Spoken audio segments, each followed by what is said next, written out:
Meanwhile...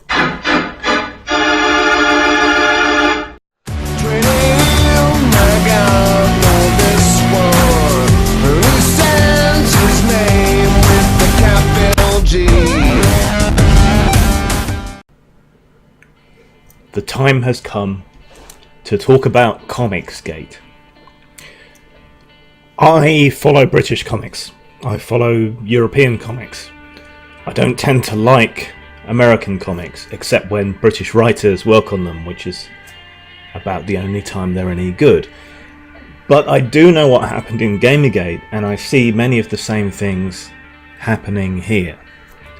So, this is going to be in the form of giving advice to the people who currently feel under attack in comics. You don't want another Gamergate. You don't want to make the same mistakes, but I already see you making the same mistakes. You have already turned on your audience. You've already accused them of all sorts of things. You've already started plotting against them, or making efforts to try and get them deplatformed and things from conventions. This is the opposite of what you need to do. You need to talk to them, you need to engage with them, you need to discuss with them. And I did actually manage to get into a discussion with someone from the other side on Twitter about this, and they actually bothered to make their arguments to me until they fled because they seemed to get upset that I was defending diversity in comics. I wasn't particularly. I don't know them, I don't follow their videos that much. I've seen a couple of them. But I was just defending the point, the criticism, and trying to advise on the best way to move forward if you want to avoid a repeat of what happened in Gamergate. But apparently my defence was too much in the end. But up until that point, they were willing to talk and discuss, and this is good. And this is what you need to have more of.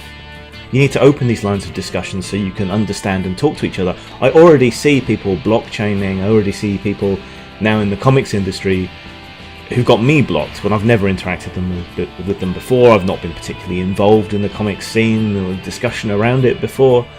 So clearly they're using blockchains and things. You don't want to do that either. You don't want to be in an echo chamber. You don't want to block people anyway, because that's like giving them a prize, and it's confirming to them and everyone else that you're too fragile to handle criticism. Mute people, that way they don't know, and that way you can go back and check up on them later if you need to. You can see what they're tweeting if you need to, so you can respond to it. So advice then: engage, talk, listen, take their criticisms seriously. Even if you don't agree with them, put yourself in their headspace, try to understand where they're coming from. There is no doubt that there is a problem in comics. Whether you agree that it's this artificial social justice warrior diversity thing or not, there is a problem. They're not selling, and a lot of people, including people at Marvel, though they may have partially retracted it later, seem to have come to the understanding that this politicization, this preaching, is a problem. And it's not a problem with political comics, just as it wasn't a problem with political games. It's a problem with politicized comics and politicized games. It's fine to have a comic that's political. Many of the major grand successes in the past, you know, the seminal comics, have been criticisms, have been political. You know, you can look at The Dark Knight Returns, or you can look at Watchmen, or you can look at V for Vendetta. These are all explicitly very political comics, but they're not preaching, they're not ramming it down your throat. Even other political comics, like the whole setup for the X-Men is kind of a Martin Luther King versus Malcolm X sort of thing around mutants as an allegory. That's the important part, I think, as an allegory for race issues and so on in the US.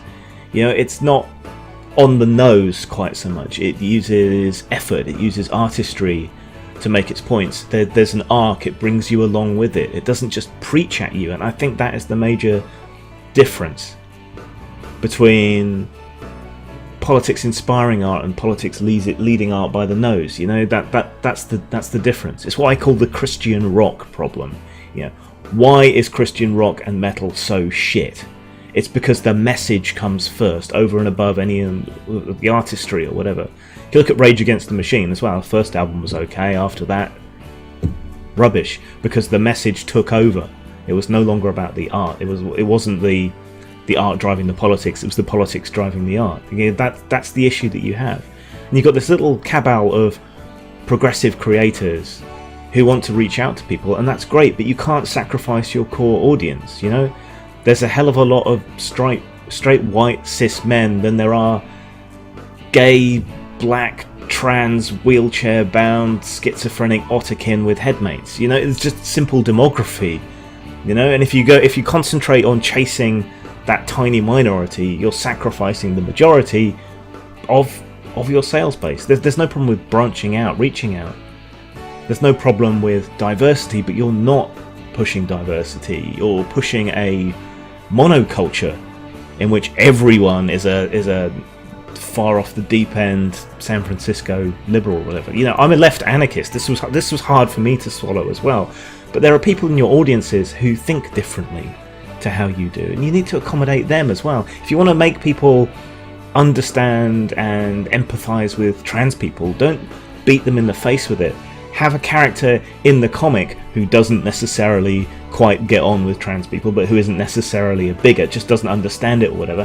Have them team up with a trans hero or whatever, and have a character arc where they come to acceptance and understanding without being preachy. Why is this such a difficult concept to grasp?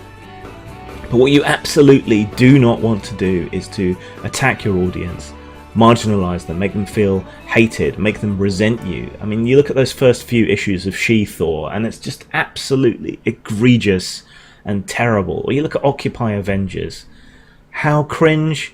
You know, that's such a Captain Planet of a team it really was, and it's just corny.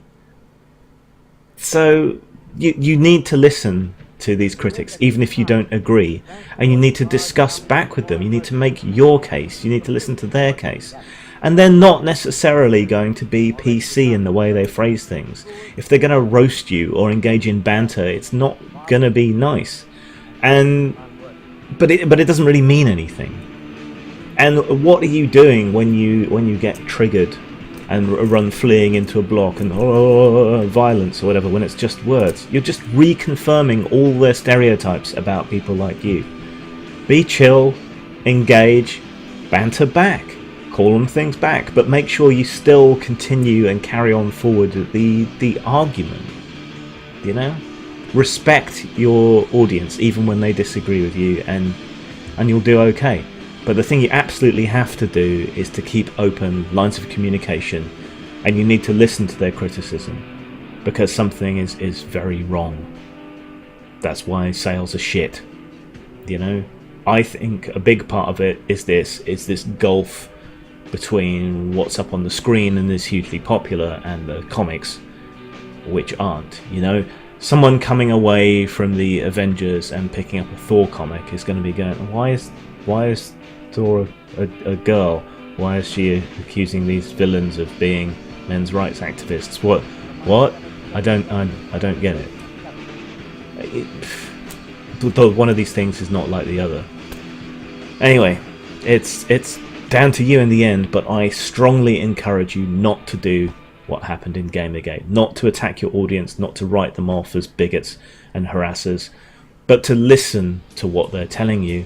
You don't have to agree, just listen, discuss, take some of it on board, and make your own case. Rather than just dismissing people as bigots or whatever, explain to them why you do what you do, how you do, what you're trying to accomplish, and why. It's really not that difficult. Zang.